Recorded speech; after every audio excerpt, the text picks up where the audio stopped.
Hare Rama Rama Rama Hare Hare, Hare Krishna Krishna Krishna Hare Hare, Hare Rama Rama Rama Hare Hare, Hare Krishna Krishna Krishna Hare Hare, Hare Rama Rama Hare Hare, Hare Krishna Krishna Krishna Hare Hare. Chapter 8.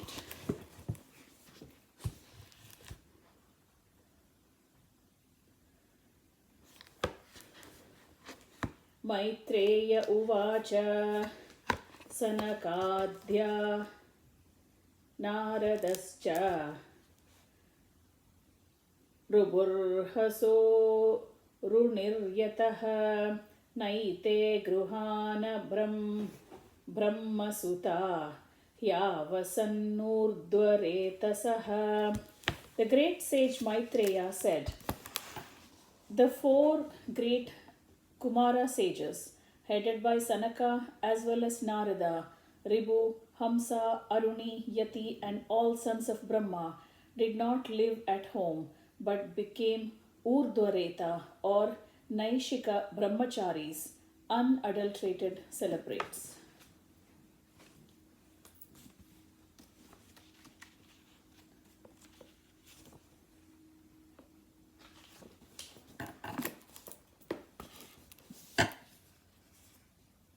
Mrusha dharmasya bharyasid dabhyam dambham mayam cha sushruhan asun mitunam tattu nirrutir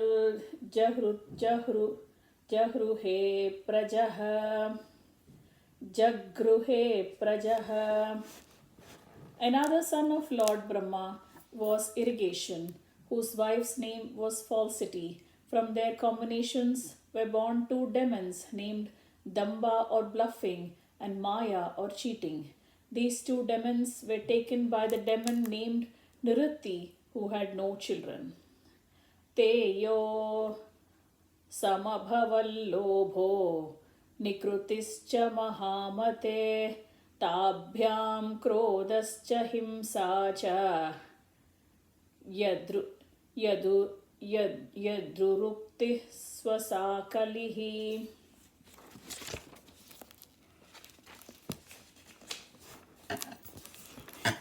Maitreya told Vidura, O great soul, from Damba and Maya were born greed and Nikriti or cunning.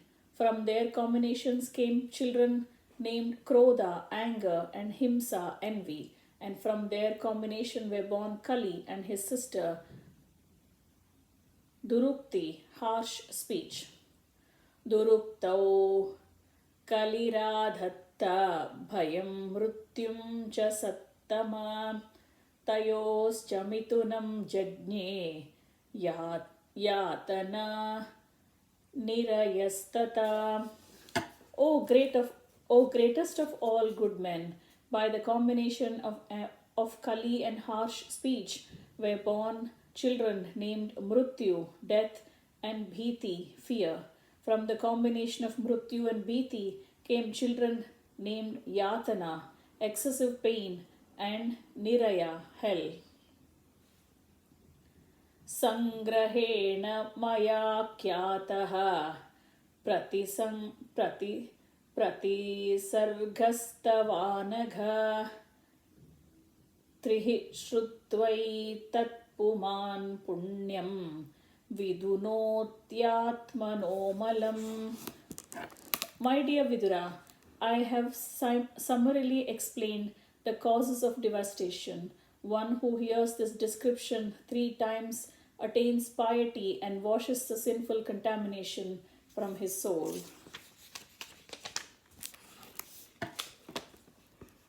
Atatah kirtaye vamsham punyakirteh kurudvaha swayam bhuvasyapi manor Hareram Shamsha Janmanaha. Maitreya continued, O best of the Kuru dynasty, I shall now describe before you the descendants of Swayambhuva Manu, who were born of part of planetary expansion of the Supreme Personality of Godhead. Priyavratottanapadho Shatarupapate Sutau Vasudevasya Kalaya Rakshayam Jagatastitau.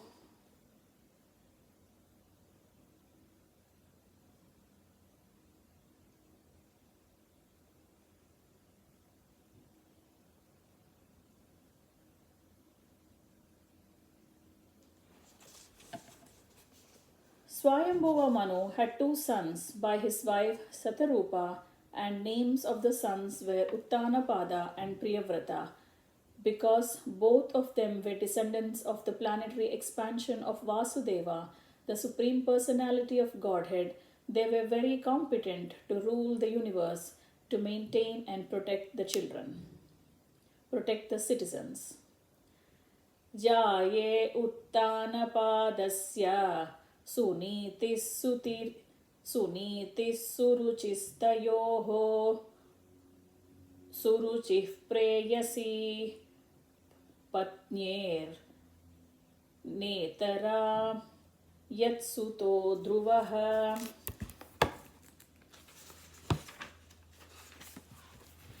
King Uttanapada had two queens named Suniti and Suruchi. Suruchi was much more dear to the king. Suniti, who had a son named Dhruva, was not his favorite. Ekada Suruchev Putram Ankamaropya Lalayan Uttamam Narurukshantam Dhruvam Rajyabhyanandata. Once upon a time, King Uttanapada was patting the son of Suruchi, Uttama, placing him on his lap. Dhruva Maharaja was also trying to get on the king's lap, but the king did not very much welcome him. Tata chikirshamanam tam sapatyastanayam dhruvam suruchis shrunvato rajnyaha Sershya Mahati Garvita.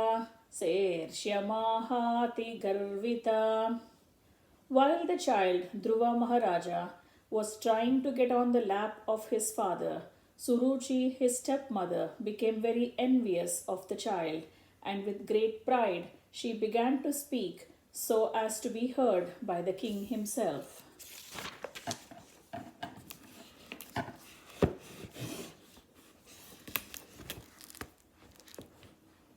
Navatsan Rupater Grishnyam Bhavanaro Dumarhati Nagruhito Maya Yatvam Kukshavapi Drupatmajaha. Queen Suruchi told Dhruva Maharaja, My dear child, you do not deserve to sit on the throne or the lap of the king. Surely you are also the son of the king, but because you did not take your birth from my womb, you are not qualified to sit on your father's lap. Balosi bata natmanam anyatrirghabasambhrutam Nunam veda bhavan yasya durlaberte manoratah. My dear child, you are unaware that you were born not of my womb but of another woman. Therefore, you should know that your attempt is doomed to failure. You are trying to fulfill a desire which is impossible to fulfill. Tapasaradhya purusham tasyaivanugrahena me garbhe tvam sadayatmanam yadichasi nrupasanam. If you at all desire to rise to the throne of the king, then you have to undergo severe austerities. First of all, you must satisfy the Supreme Personality of Godhead, Narayana, and then, when you are favored by him because of such worship, you shall have to take your next birth from my womb. Maitreya Uvacha Matus sapatnya saduruktividdha swashanrusha dandahato yatahihi hita hitva mishantam pitaram sannavacham jagama matuf prarudan sakasham. The sage Maitreya continued, My dear Vidura, as a snake, when struck by a stick, breathes very heavily, Dhruva Maharaja, having been struck by the strong words of his stepmother, began to breathe very heavily because of great anger.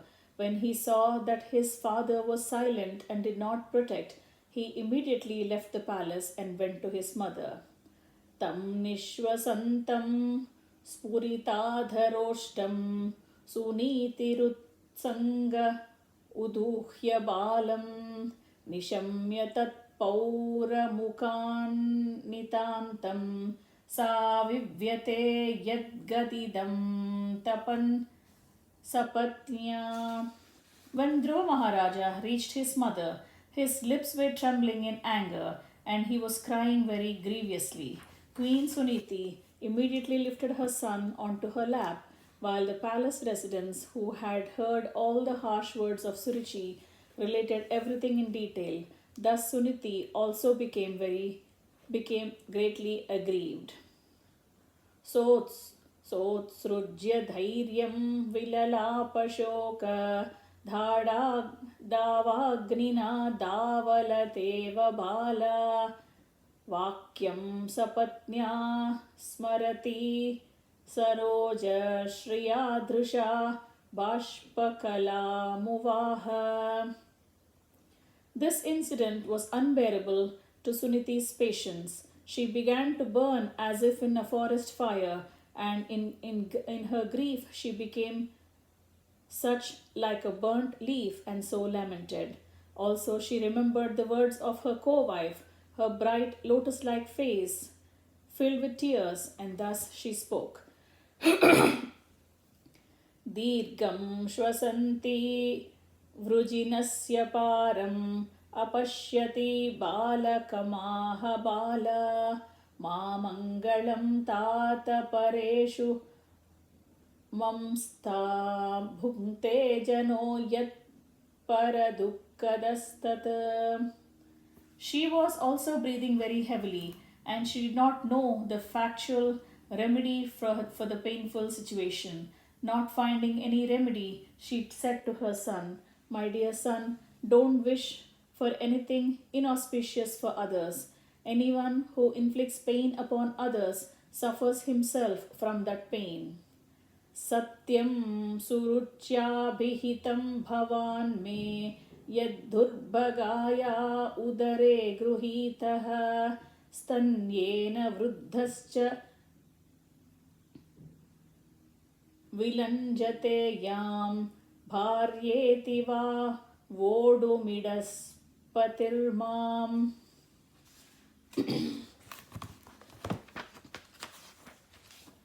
Suniti said, My dear boy, whatever has been spoken by Suruchi is so because the king your father does not consider me his wife or even his maid servant. He feels ashamed to accept me. Therefore, it is a fact that you have taken birth from the womb of an unfortunate woman, and being fed from her breast, you have grown up.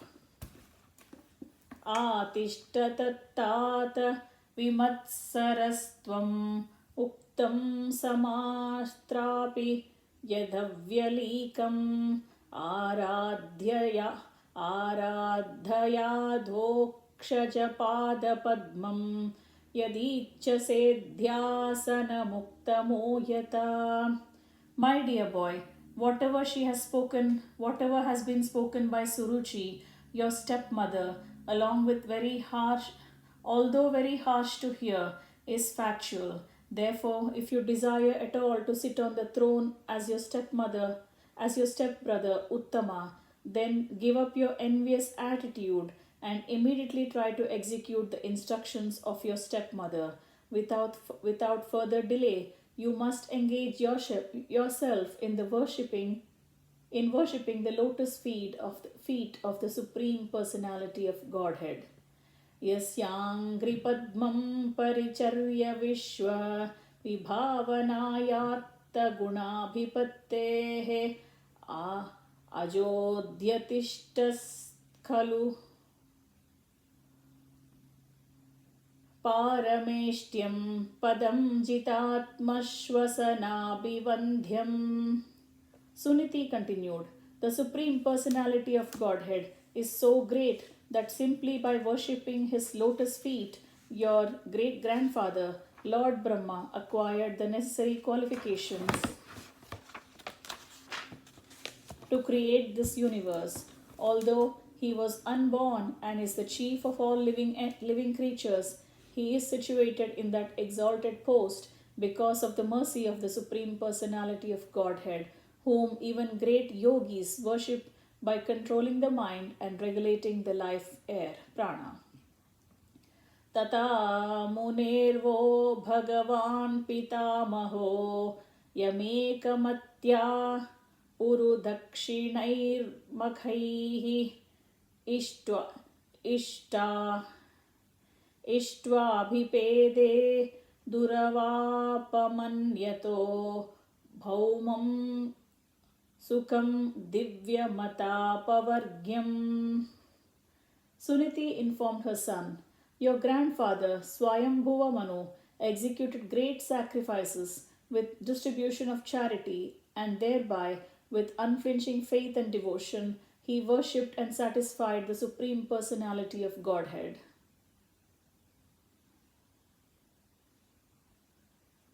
By acting in that way, he achieved the greatest success in material happiness and afterwards achieved liberation, which is impossible to obtain by worshipping the demigods.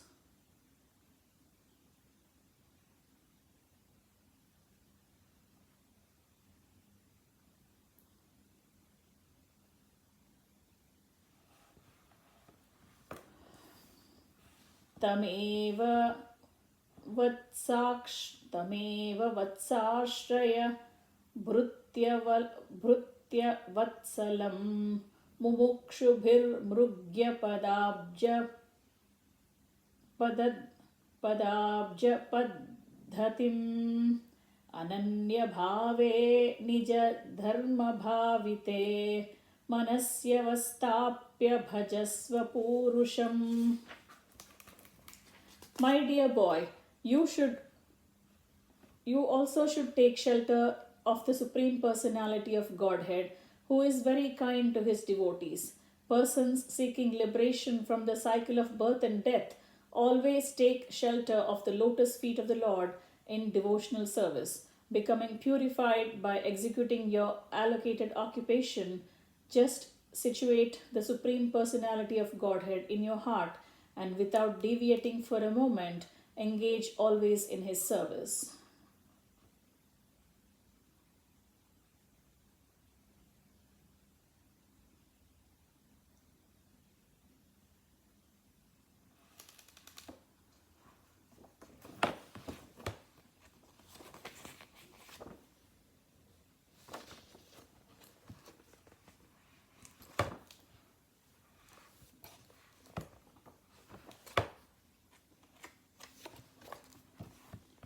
नान्यं ततः पद्मपलाक्षलोचनाद् दुःखच्चिदं ते मृगयामि कञ्चन यो मृग्यते हस्तगृहीतपद्मया श्रियेतरैरङ्गविमृग्यमाणया.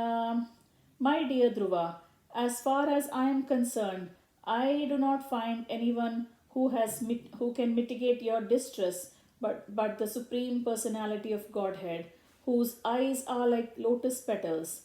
Many demigods, such as Lord Brahma, seek the pleasure of the goddess of fortune, but the goddess of fortune herself, with a lotus flower in her hand, is always ready to render service to the Supreme Personality of Godhead.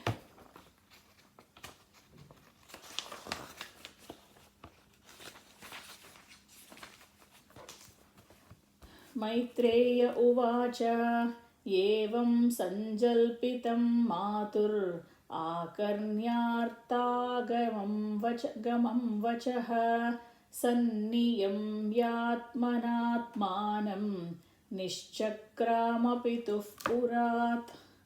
The great sage Maitreya continued, the instruction of Dhruva Maharaja's mother Suniti was actually meant for fulfilling his desired objective. Therefore, after deliberate consideration and with intelligence and fixed determination, he left his father's house.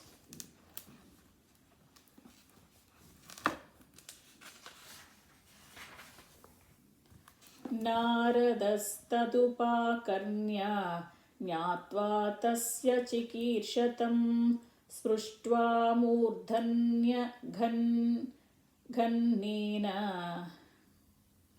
पाणिना प्राह विस्मितः.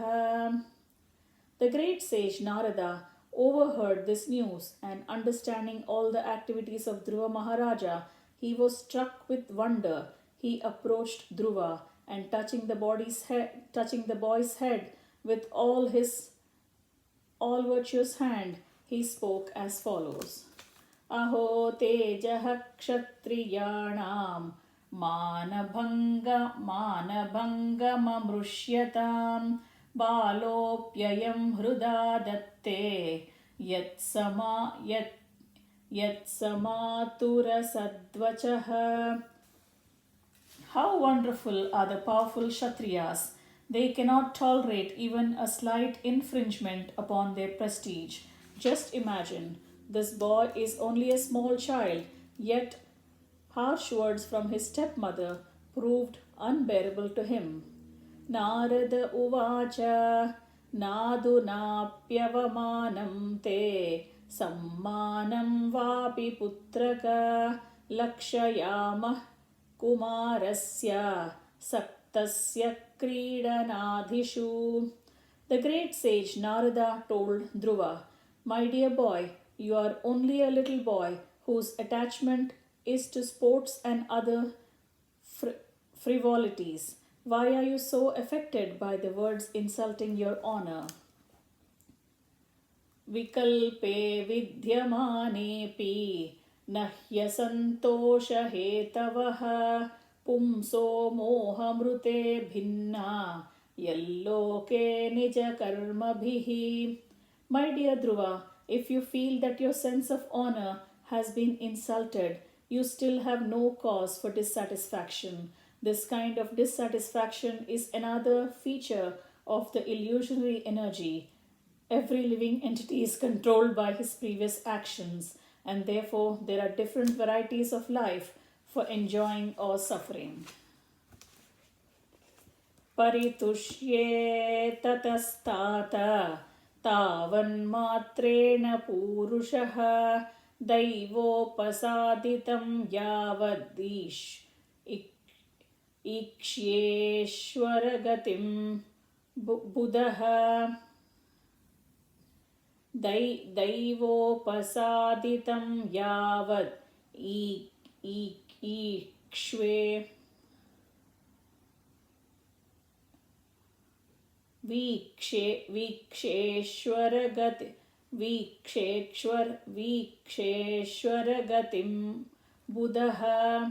The process of Supreme Personality of Godhead is very wonderful. One who is intelligent should accept that process and be satisfied with whatever comes, favorable or unfavorable, by his supreme will.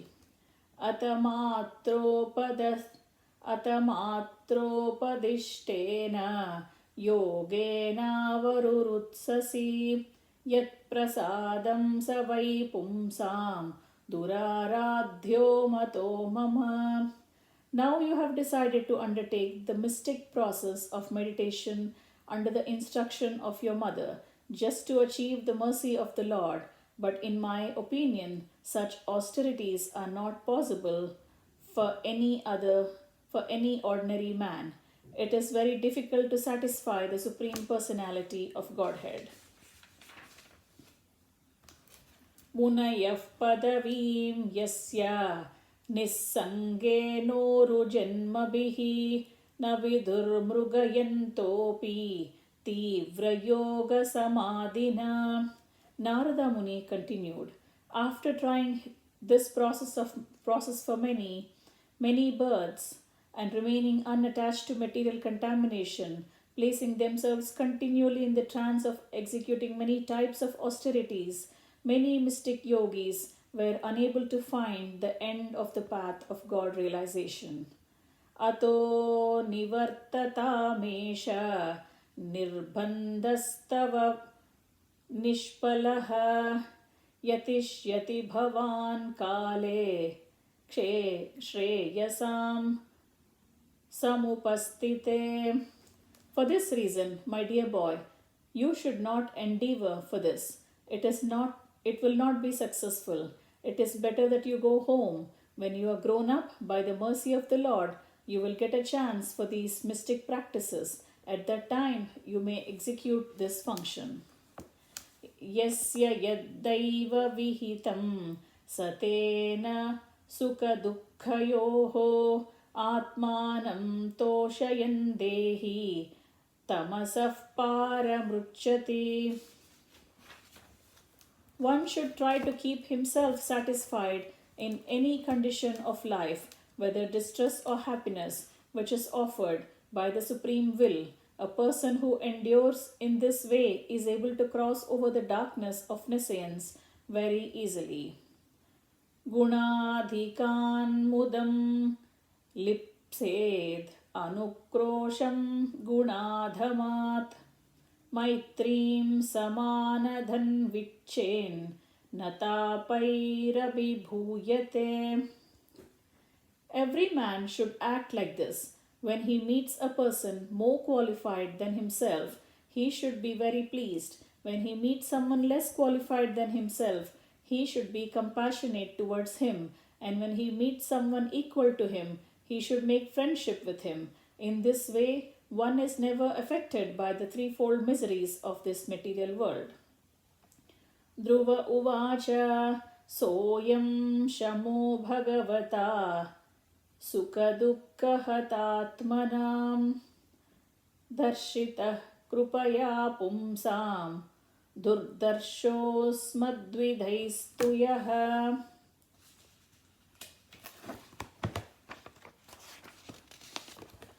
Dhruva Maharaja said, my dear Lord Naradaji, for a person whose heart is disturbed by the material conditions of happiness and distress, whatever you have so kindly explained for attachment of peace of mind is certainly a very good instruction. But as far as I am concerned, I am covered by ignorance, and this kind of philosophy does not touch my heart. Atapi me vinitasya kshatram ghoramupeyushaha suruchya durvacho banair nabhinne shrayate hridi. My dear Lord, I am very imprudent for not accepting your instructions, but this is not my fault. It is due to my having been born in a Kshatriya family. My stepmother Suruchi has pierced my heart with her harsh words. Therefore, your valuable instructions do not stand in my heart.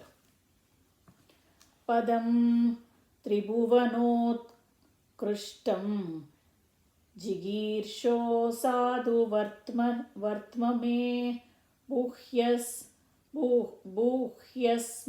pitrubhir brahman nanyairapyanadhishtitam.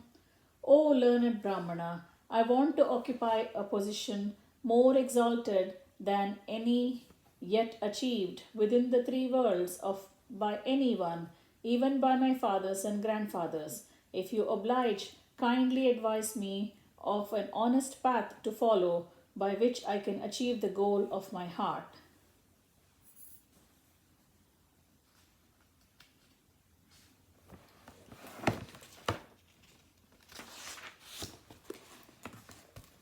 नूनं भवान् भगवतो योऽङ्गजः परमेष्टिनः वितुदन्नटते वीणां हिताय जगतोर्कवत्. My dear Lord, you are a wealthy son of Lord Brahma, and you travel playing on your musical instruments, the veena, for the welfare of the entire universe. You are like the sun, which rotates in the universe for the benefit of all living beings. Maitreya uvacha इत्युदाहृतमाकर्ण्य भगवान् नारदस्तदा पीतः प्रत्याहतं बालं सद्वाक्यमनुकम्पया. The sage Maitreya continued. The great personality Narada Muni, upon hearing the words of Dhruva Maharaja, became very compassionate towards him, and in order to show him his causeless mercy, he gave him the following expert advice.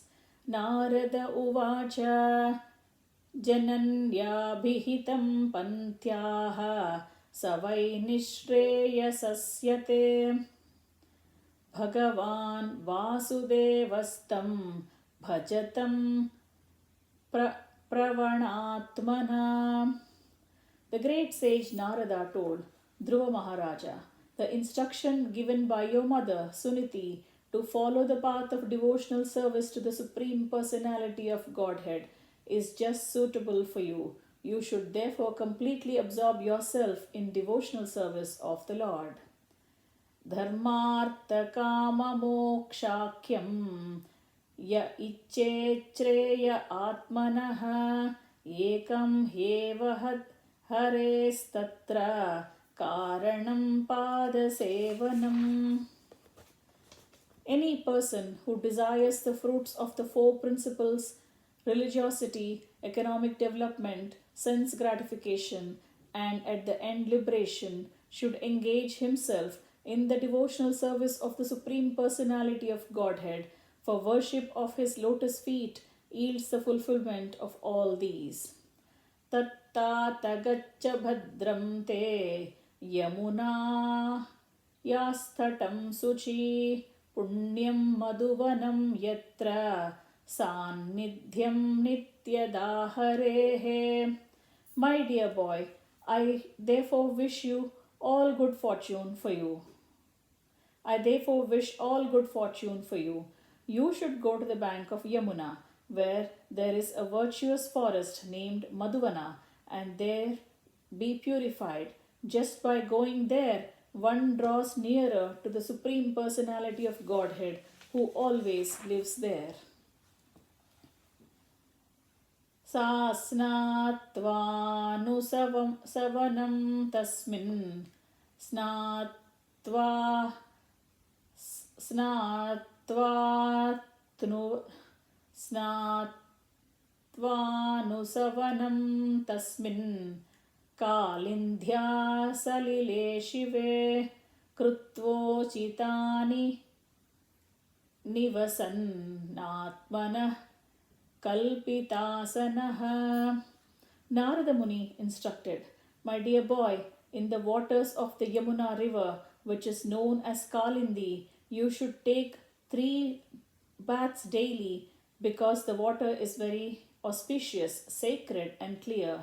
After bathing, you should perform the necessary regulative principles of Ashtanga Yoga and then sit down on your asana, sitting place, in a calm and a quiet position.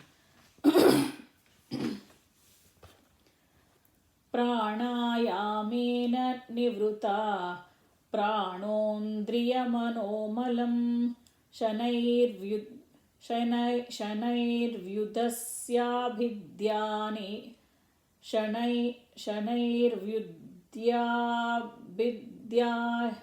Shanair Vrudyasyaabhidyanin Manasa Gruhana Gruham. After sitting on your seat, practice the three kinds of breathing exercises and thus gradually control the life air, the mind, and the senses. Completely free yourself from all material contamination and with great patience begin to meditate on the Supreme Personality of Godhead. प्रसादाभिमुखं शश्वत् प्रसन्नवदनेक्षणं सुनासं सुश्रुवं चारु कपोलं सुरसुन्दरम्. The form of the Lord is desired herein. The Lord's face is perpetually very beautiful and pleasing in attitude. To the devotees who see him, he appears never to be disappeared, and he is always prepared to award benedictions to them. His eyes, his nicely decorated eyebrows, his raised nose, and his broad forehead are all very beautiful. He is more beautiful than all the demigods. Tarunam Ramaniyangam Arunoshtekshanaadharam Pranatashrayanam Drumnam.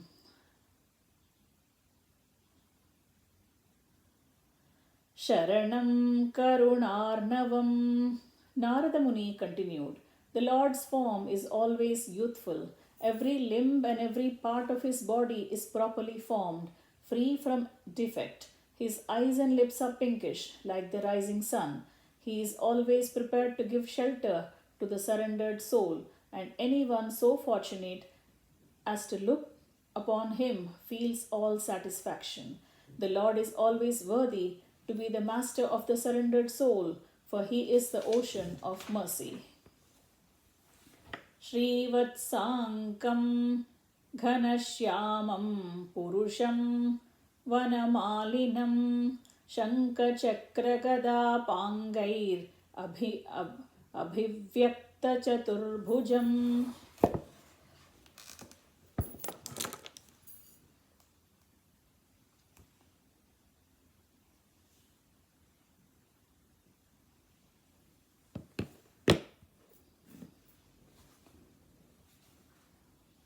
The Lord is further described as having the mark of Srivatsa on the sitting place of the goddess of Lakshmi, and his bodily hue is deep bluish.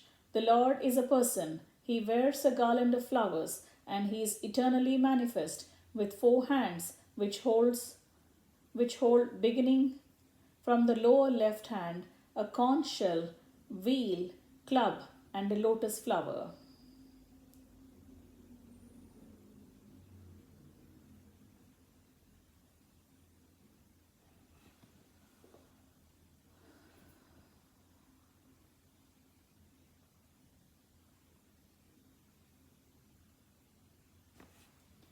Kiritinam kundalinam Keyuravalayannvitam Kaustubhabaranagrivam Pitakausheya Vasasam. The entire body of the Supreme Personality of Godhead, Vasudeva, is decorated.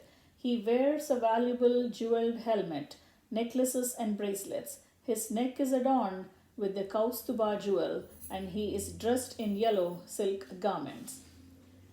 Kanchi Kalapaparyastam Lasat Kanchananupuram Dirgani Darshaniyatamam Shantam Manonaya Navardhanam.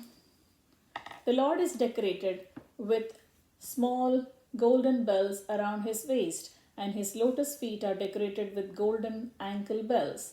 All his bodily features are very attractive and pleasing to the eyes. He is always peaceful, calm, and quiet, and very pleasing to the eyes and the mind.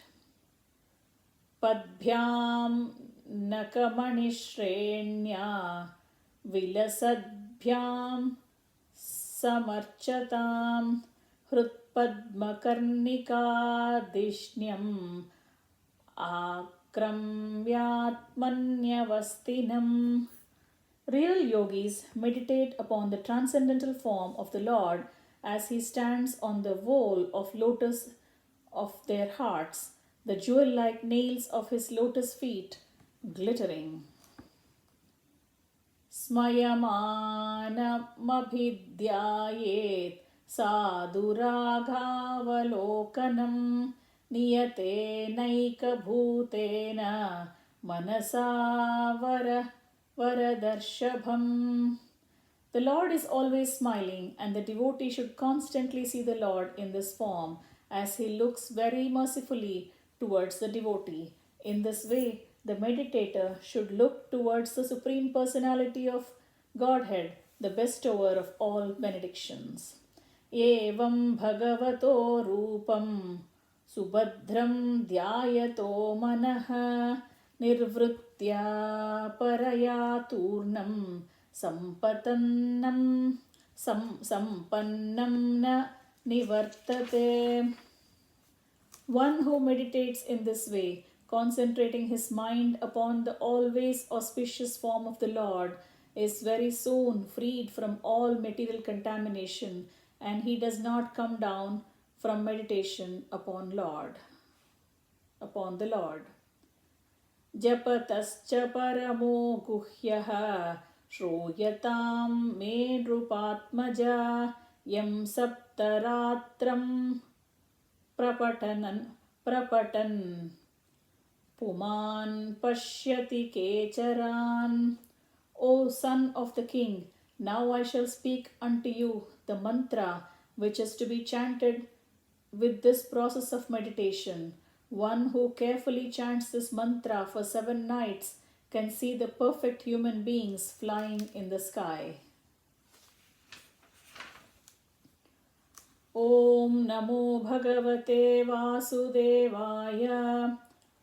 Mantrenanena devasya kuryad dravyamaim buddha saparyam vividair dravyair deshakala vibhaga vit. Om Namo Bhagavate Vasudevaya. This is the 12-syllable mantra for worshipping Lord Krishna. One shall install the physical forms of the Lord, and with the chanting of the mantra, one should offer flowers and fruits and other varieties of foodstuffs exactly according to the rituals, rules, and regulations prescribed by the authorities. But this should be done in consideration of the place, time, and attendant conveniences and inconveniences. Dvadashakshari mantram. Salilai suchibhirmalyair vanyair moolapaladhibihi shastankuram shuraishcharche tulasya priyaya prabhum.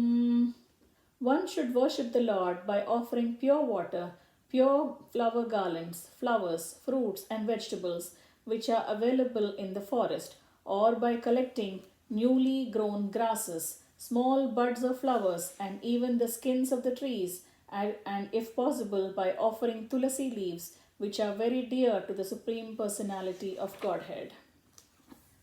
Labdva dravyamayi marcha kshityam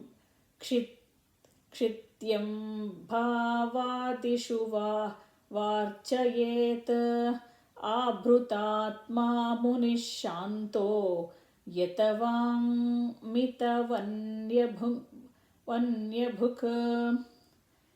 It is possible to worship a form of the Lord made of physical elements such as earth, water, pulp, wood, and metal. In the forest, one can make a form with no more than earth and water and worship him according to the above principles.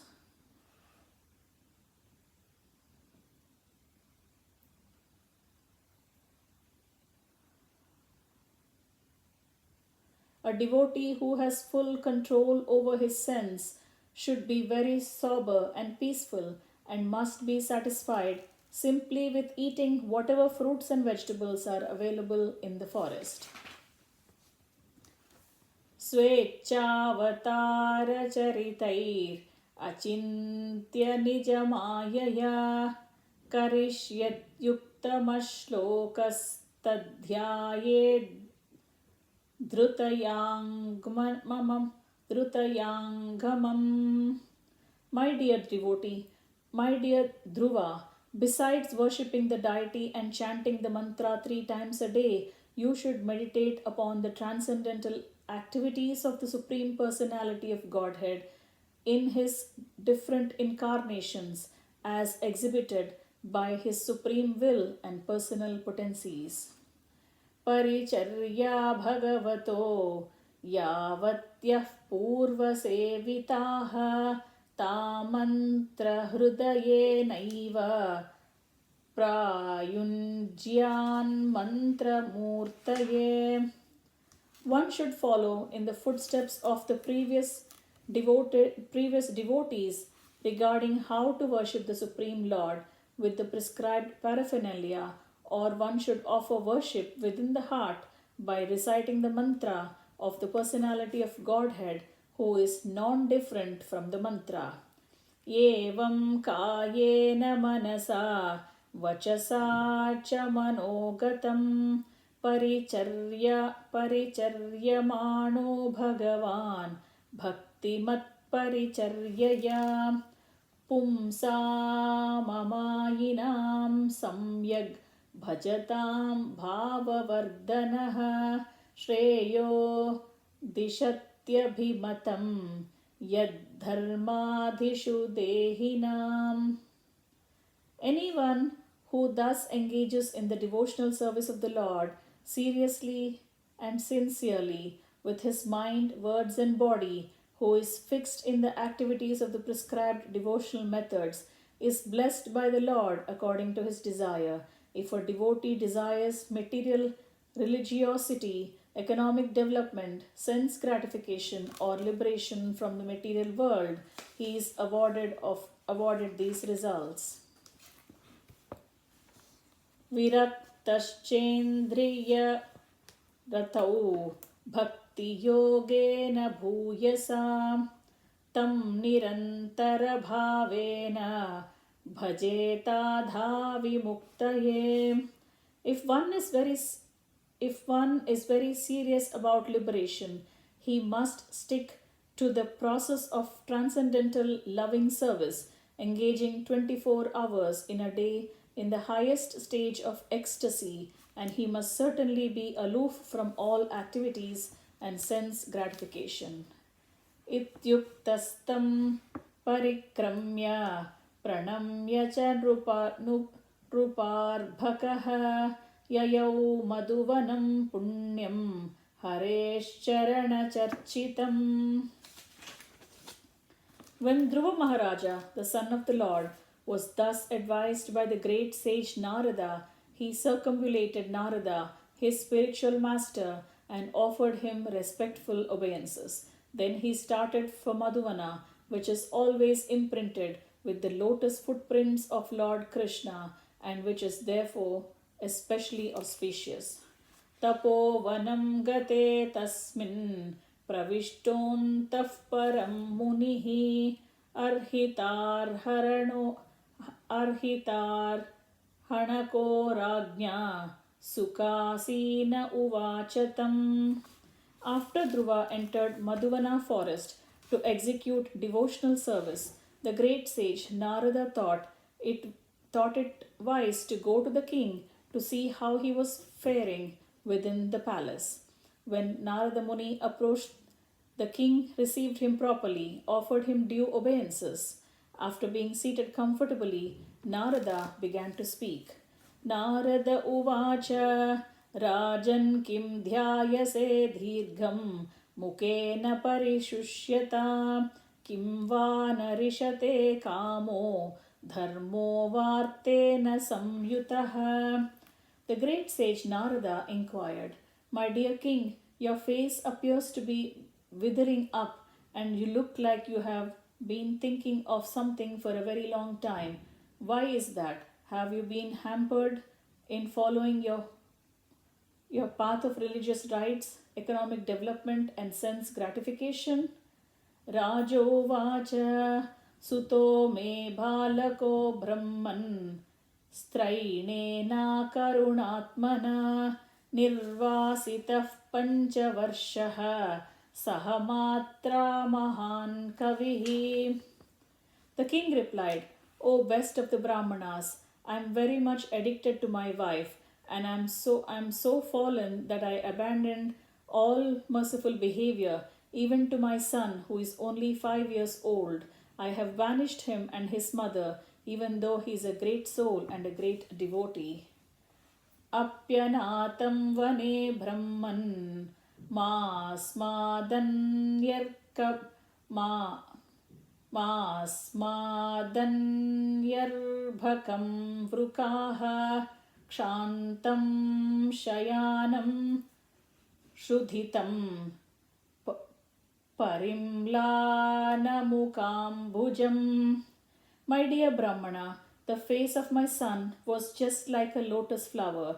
I am thinking of his precarious condition. He is unprotected and he might be very hungry. He might have lain down somewhere in the forest, and the wolves might have attacked him to eat his body. Aho me bhata dhauratmyam stri jitasyopadharaya yonkam premna rurukshantam nabhyanandamasattamaha. Alas, just see how I was conquered by my wife. Just imagine my cruelty. Out of love and affection, the boy was trying to get onto my lap, but I did not receive him, nor did I even pat him for a moment. Just imagine how hard-hearted I am. Narada uvacha mama sucha swatanayam devaguptam vishampate tatprabhavamavijñāya pravrungte yadyasho jagat. The great sage Narada replied, My dear king, please do not be aggrieved about your son. He is well protected by the Supreme Personality of Godhead. Although you have no actual information of his influence, his reputation is already spread all over the world. Sudhushkaram karma krutva lokapalairapih prabhuhu yeshyatyachirato rajan yasho vipulayam stava. My dear king, your son is very competent. He will perform activities which would be impossible even for great kings and sages. Very soon he will complete his task and come back home. You should know that he will also spread your reputation all over the world. Maitreya uvacha iti devarshina proktam vishrutya jagati patihi rajalakshmi manadhritya putramevanvachintayat. The great Maitreya continued, the king Uttanapada, after being advised by Narada Muni, practically gave up all duties in relation with his kingdom, which was very vast and wide, opulent like the goddess of fortune, and he simply began to think of his son Dhruva. Tatrabhishiktav prayatah tamuposhya vibhavarim samahitah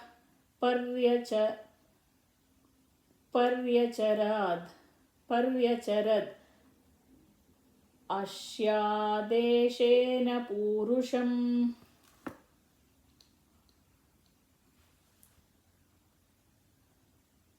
Samahitah paryacharad अस्यादेशेन पूरुषम्.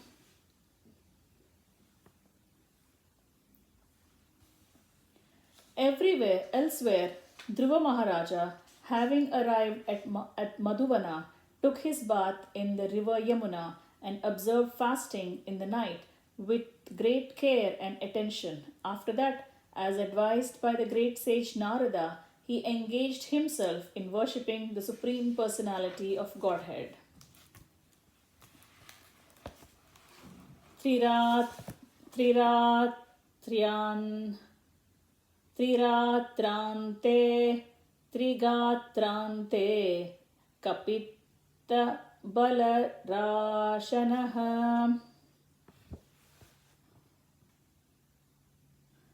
आत्मवृत्त्यनुसारेण मासं निन्येर्चयन् हरिम्.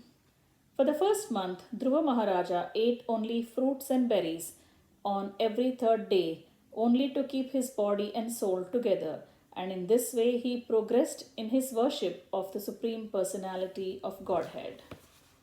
Dvitiyam chatata masam prushterbhako dine trinaparnadhibihi shri shiršnaihi krutannobhyarchayan vibhum.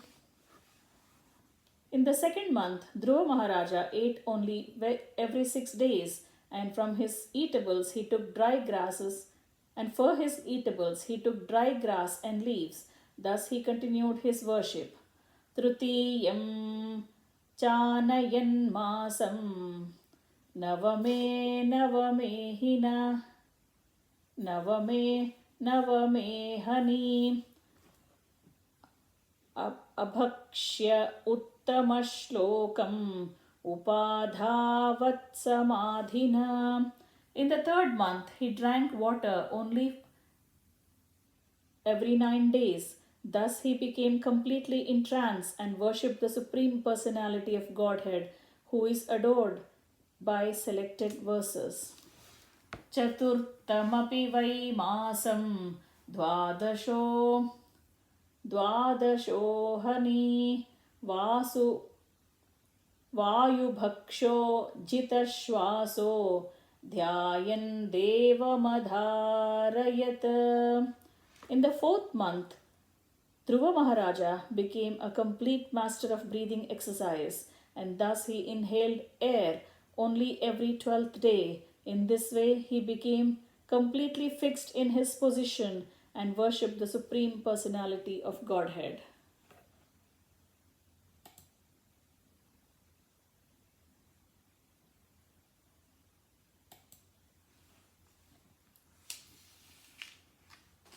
Panchame Masyanuprapte Jitasvaso Drupatmajaha Dhyayan Brahmapadaikena Tastaustanurivachalaha. By the fifth month, Maharaja Dhruva, the son of the king, had controlled his breathing so perfectly that he was able to stand only on one leg, just as a column stands without motion, and concentrate his mind fully on the Parabrahma. Sarvato mana akrishya hrudi bhutendriyashayam dhyayan bhagavato rupam nadrakshim tvichara nadrakshit kimchana param. He completely controlled his senses and their objects, and in this way he fixed his mind without diversion to anything else upon the form of the Supreme Personality of Godhead. Adharam mahadadinam pradhana purusheshwaram brahmadharayamanasya trayo lokaschakampire. When Dhruva Maharaja thus captured the Supreme Personality of Godhead, who is the refuge of the total material creation, and who is the master of all living entities, the three worlds began to tremble. यदैकपादेन स पार्थिवार्भकस्तस्थौ तदद्गुष्टनिपीडिता मही न नाम तत्रार्धमिभेन्द्रदिष्टिता तरीव सख्येतरतः पदे पदे. As Dhruva Maharaja, the king's son, kept himself steadily standing on one leg, the pressure of his big toe pushed down half the earth, just as an elephant being carried on a boat rocks the boat left and right with his every step. Just as the elephant being carried on a boat rocks the boat left and right with his every step. तस्मिन्निभिद्यायति विश्वमात्मनो द्वारं निरुध्या सुमनन्यया धिया लोकानिरुच्छ्वासनिपीडिता भृशं स लोकपाला शरणं ययुर्हरिम्. When Dhruva Maharaja became practically one in heaviness with Lord Vishnu, the total consciousness, due to his fully concentrating and closing all the holes of the body, the total universal breathing became choked up, and all the great demigods in all the planetary systems felt suffocated and thus took shelter of the Supreme Personality of Godhead. Deva uchuhu naivam vivadamo bhagavan प्राणरोधं चराचरस्याखिल सत्त्वधाम्नः विधेहि तन्नो वृजिनाद्विमोक्षं प्राप्ता वयं त्वां शरणं शरण्यं. The demigod said, Dear Lord, you are the refuge of all moving and non-moving entities. We feel all living entities to be suffocating, their breathing process choked up. We had never experienced such a thing, since you are the ultimate shelter of all surrendered souls. You have therefore appeared. We have therefore approached you. Kindly save us from this danger.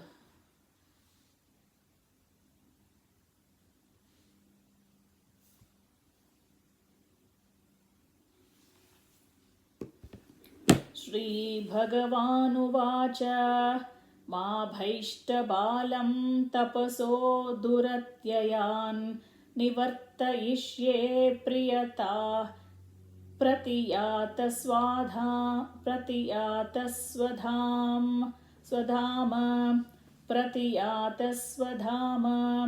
यतो हि वः प्राणनिरोध आसीद् दौत्तानपाधिर्मयि sangatatma. The Supreme Personality of Godhead replied, My dear demigods, do not be perturbed by this. It is due to the severe austerity and full determination of the son of King Uttanapada, who is now fully absorbed in thought of me. He has obstructed the universal breathing process. You can safely return to your respective homes. I shall stop this boy in his severe acts of austerities, and you will be saved from the situation. Thus ends the chapter entitled Dhruva Maharaja Leaves the House for Forest. Hare Rama, Rama Rama, Hare Hare. Hare Krishna, Krishna Krishna, Hare Hare. Hare Rama, Rama Rama, Hare Hare. Hare Krishna, Krishna Krishna, Hare Hare. Hare Rama, Rama Rama, Hare Hare. Hare Krishna, Krishna Krishna Krishna Hare Hare.